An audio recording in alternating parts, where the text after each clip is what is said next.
I have an old-fashioned belief that I can only should expect to make money in things that I understand. And when I say understand, I don't mean understand, what the product does or anything like that. I mean understand what the economics of the business are likely to look like 10 years from now or 20 years from now. I know, in general, what the economics of, say, Wrigley chewing gum will look like 10 years from now. The internet isn't going to change the way people chew gum. It isn't going to change which gum they chew. If you own the chewing gum market in a big way, and you've got Double Mint and Spearmint and Juicy Fruit, those brands will be there 10 years from now. So I can't pinpoint exactly what the numbers are going to look like on Wrigley, but I'm not going to be way off if I try to look forward on something like that.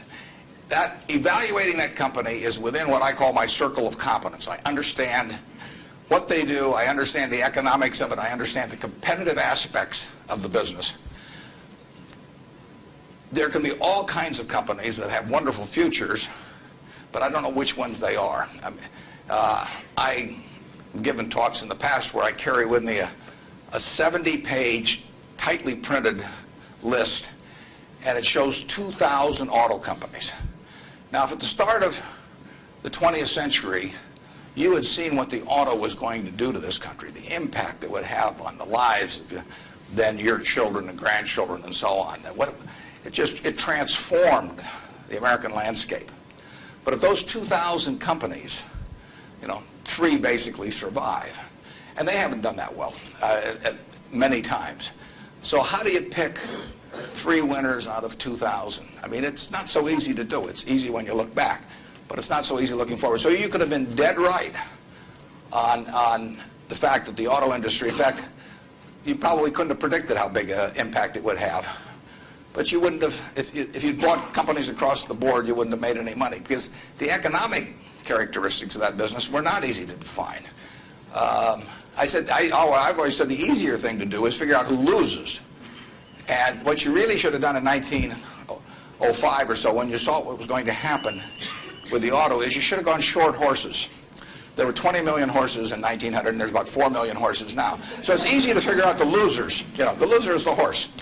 But the winner was the auto overall, but 2,000 companies just about failed. A few merged out and so on. There were 3 companies, auto companies, in the Dow Industrials in the 1920s and 30s.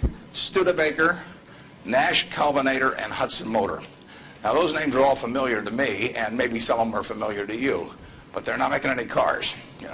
They didn't make money, and yet at one time they were in the Dow 30. They were the aristocrats of American business, and they got creamed. So figuring out the economic characteristics of the winners in a wonderful business is not easy. In North Carolina, Orville and Wilbur took off. Well, I guess Orville took off and Wilbur watched. I'd have been Wilbur. But if you could have seen the future of the airline business from that point forward and how that would transform things, it would have blown you away. And it's excited people, incidentally, ever since. But if there had been a capitalist at Kitty Hawk, he should have shot Orville down. I mean, because it's done nothing but cost investors money. There were over 400 airplane companies in the 1920s and 30s alone. There was in Omaha. There was in Nebraska. We were the Silicon Valley, apparently, of aircraft. And they all disappeared. It's been a terrible business. At the end of 1991, if you'd added up the aggregate earnings from all airline companies with billions poured in, since Wilbur and Orville were down there, they came to less than 0. The number of passengers went up every year. The importance of the industry was dramatically increased decade by decade, and nobody made any money. So figuring out the economic consequences. TV. I think there's, 20, 25 million sets a year sold in the United States. I don't think there's one of them made in the United States anymore. I mean, you'd say TV set manufacturer, what a wonderful business. I mean, everybody, nobody had a TV in 1950, or thereabouts, 45 to 50. Everybody has multiple sets now. Nobody in the United States has made any real money making the sets. They're all out of business. The Magnavoxes, the RCAs, all of those companies. Radio was the equivalent of the 20. Over 500 companies making radios in the 1920s. Again, I don't think there's a U.S. radio manufacturer at the present time.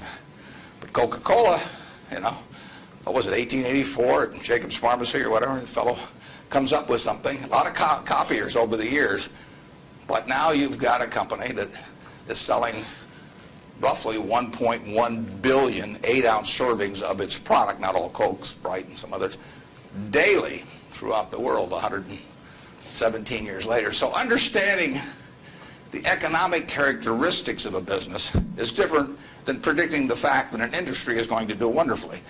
So when I look at the internet businesses, or I look at tech businesses, I say this is a marvelous thing, and I love to play around on the computer, and I order my books from Amazon and all kinds of things, but I don't know who's going to win.